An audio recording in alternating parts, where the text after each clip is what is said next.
Nah, misalnya mohon maaf seperti yang Anda sebutkan tadi, ada bibir sumbing, karena kalau bibir sumbing memang berbicara agak susah ya, meskipun bisa dimengerti tetapi agak susah. Nah, menjadi motivator tidak harus dengan lisan. Ya kan? Bisa dengan tulisan. Menjadi motivator di media cetak bisa sekali.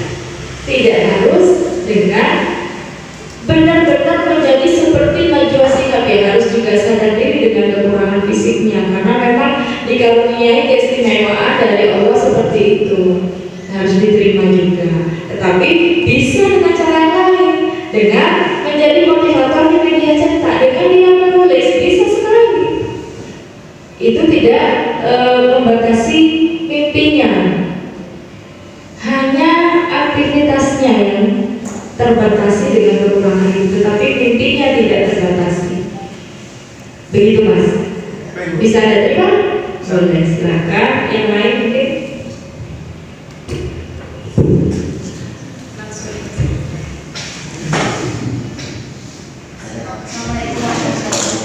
Waalaikumsalam warahmatullahi wabarakatuh. Terima kasih kepada moderator sudah memberikan kesempatan kepada saya untuk menyampaikan.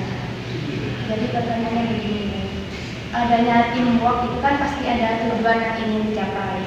Misal dalam teamwork itu terjadi kolaborasi yang kurang baik atau ada kontribusi yang kurang baik gitu dari salah satu tim. Jadi untuk langkah pertama untuk mencapai tujuan dari suatu tim itu bagaimana jika dalam suatu tim itu terjadi kolaborasi yang kurang baik? Terima kasih. Kalau jawaban saya simpel aja sih, misalkan ada kesenjangan antar karyawan, tinggal ini aja dikumpulkan di satu ruangan, ditengahi oleh pimpinannya gitu. Bagaimana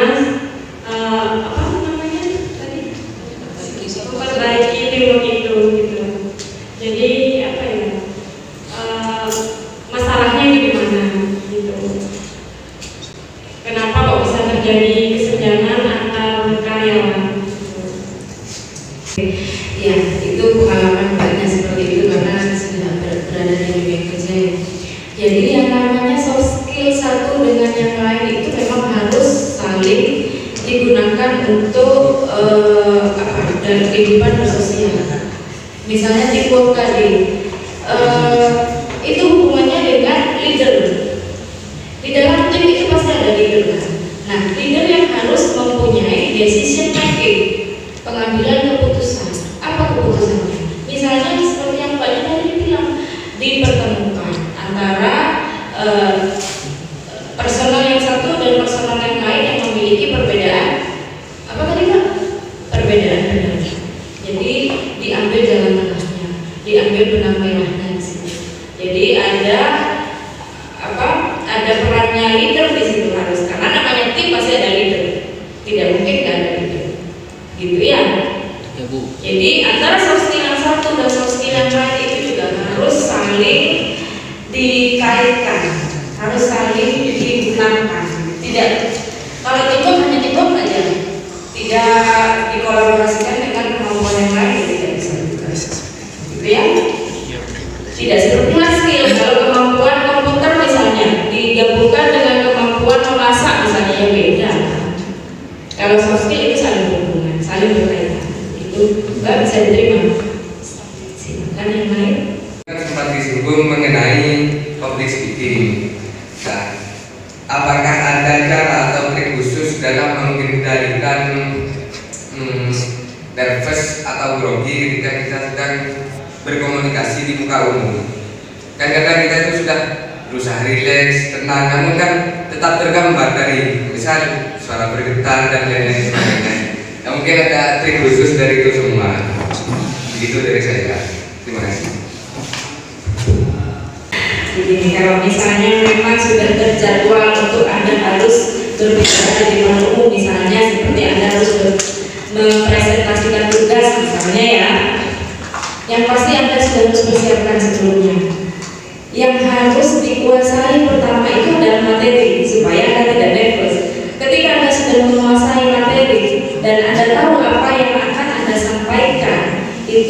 mengurangi kecemasan, mengurangi nervous yang nanti akan Anda alami. Terus misalnya bisa dengan Anda melatih berbicara di depan cermin misalnya. Anda lihat sendiri, kira-kira apa kekurangan saya ketika saya berbicara. Maksudnya di sini adalah introspeksi. Anda bisa mengkoreksi diri Anda sendiri berbicara di depan cermin. Atau misalnya Anda latihan dulu. Kalau presentasi misalnya itu biasanya kan ada kelompok ya. Jadi sebelum Anda mempresentasikan di depan kelas, mungkin Anda latih untuk presentasi di depan anggota kelompoknya dulu. Nanti saling introspeksi, saling mengkoreksi kekurangan dari masing-masing anggota kelompoknya. Itu contoh ya. Jadi mungkin Anda kembangkan sendiri bagaimana misalnya dengan contoh yang ada. Yang penting apa yang akan Anda bicarakan harus Anda kuasai supaya Anda tidak nervous. Secara fisik, mungkin sebelum Anda berbicara misalnya Anda atur nafas dulu. Anda tarik nafas panjang, Anda lepaskan, tarik nafas panjang, Anda lepaskan. Anda fokus dengan apa yang akan Anda bicarakan. Terima kasih kepada moderator dan juga materi. Tadi sepintas pengenalan tentang bagaimana kita masalah soft skill dan juga ada pengantar tentang apa itu soft skill yang sudah dijelaskan oleh Bu Leli dan Kak Kaila. Tadi juga oleh Bu Leli dijelaskan secara jelas apa itu soft skill, bagaimana kita cara mengembangkan soft skill itu. Dan tentunya tadi dari Kak Mary itu yang saya tunggu itu storisnya, bagaimana dia mengembangkan soft skill dan bagaimana dia track record menjadi apa yang dia capai sekarang itu. Mungkin itu yang saya sebutkan. Jadi mungkin dijelaskan kembali bagaimana sampai itu bisa bekerja di bank. Nah, pilihan apa yang dipilih dalam pengembangan soft skill, entah itu di public speaking, entah itu bagaimana manajemen waktunya atau hal yang lain sehingga dia itu berada di titik sekarang. Itu mungkin yang dapat saya sampaikan. Kurang lebih mohon maaf. Assalamualaikum. Baik, terima kasih Mas. Jadi tadi memang saya ingin bercerita pengalaman saya dari sebelum saya bekerja sampai hari ini bekerja hari ini ya. Cuman saya mau cerita tuh takut melenceng dari ini apa namanya? Dari temanya. Jadi awal masuk Unira itu memang tujuan saya mengambil jurusan VIA itu karena ada jadwal sulit gitu. Jadi memudahkan saya takut suatu waktu ingin bekerja gitu. Jadi dari situ ya bisa dilihat juga apa namanya ya, ada apa ya, manajemen waktu juga gitu, dari situ. Packingnya dari saya awal masuk sini memang bekerja, masuk semester 1 itu ada yang nawari kerja jadi sales apa namanya, sales funding, menjual tabungan dan kartu kreditnya BRI. Itu pun hanya 2 bulan gitu. Itu hanya 2 bulan, nggak ada eventnya, saya berhenti. Saya juga ingin mencari kerja di tempat lain, tapi kebanyakan lowongan kerja untuk SMA waktu itu hanya sebagai sales.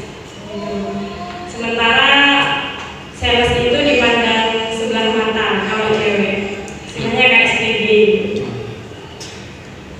Padahal niatnya kan saya ingin apa ya? Ingin mencari pengalaman juga. Iya Bu. Jadi jual. Jadi cuan itu yang penting. Iya, menjadi jual itu penting. Selang beberapa bulan masuk ke semester 3 itu ada yang nawari saya juga lowongan kerja di Bank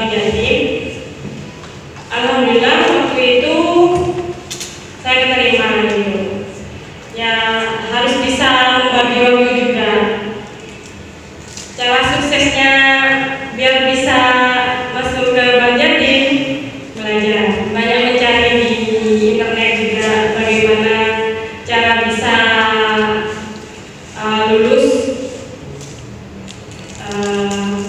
terus gimana tesannya, apa yang harus dipelajari gitu.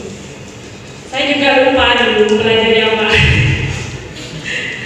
Cuman untuk lulus tuh apalagi yang terpenting di sini, di psikotesnya. Di psikotes itu cuma butuh ketenangan, nggak harus jadi orang yang pintar ya. Cuma butuh tenang dalam melaksanakan tesnya. Insya Allah bisa terima. Yang penting doa juga, restu orang tua juga. Selama di Banjartim saya bekerja 5 tahun di Banjartim. Ngatur waktunya itu saya ambil kuliah sore, Sabtu Minggu. Waktu itu masih Sabtu Minggu. Saya kerjanya itu dari hari Senin sampai Sabtu. Kebetulan saya ditempatkan di Samsat gitu. Dan kerjanya pun di sampah waktu itu. Memang untuk mengatur waktunya sangat kelabakan ya. Saya juga belum bisa mengatur waktu. Jadi memang harus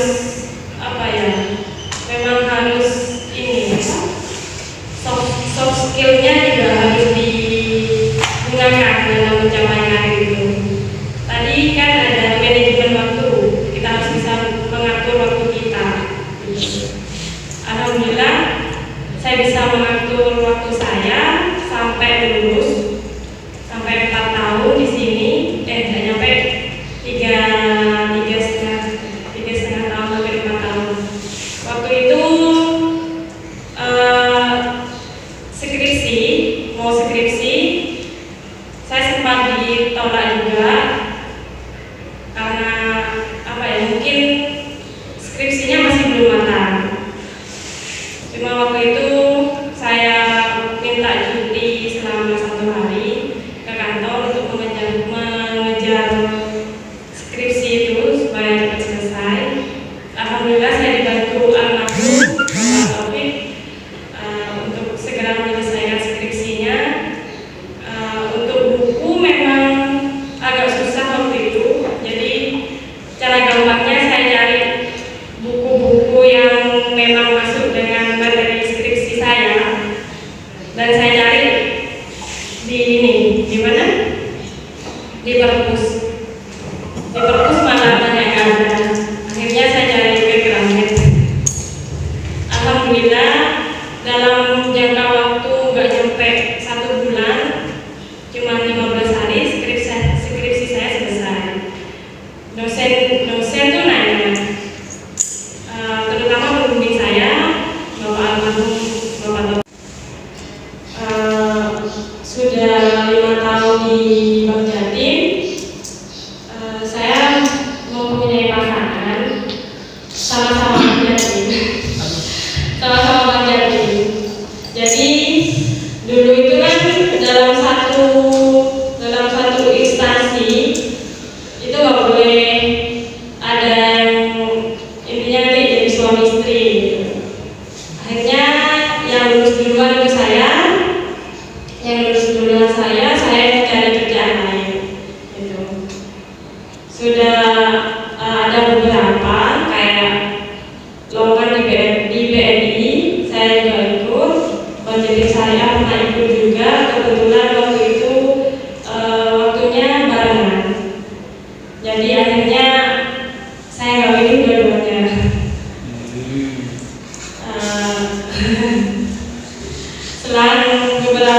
Selang berapa lama dari itu ada lowongan kerja di Pegadaian.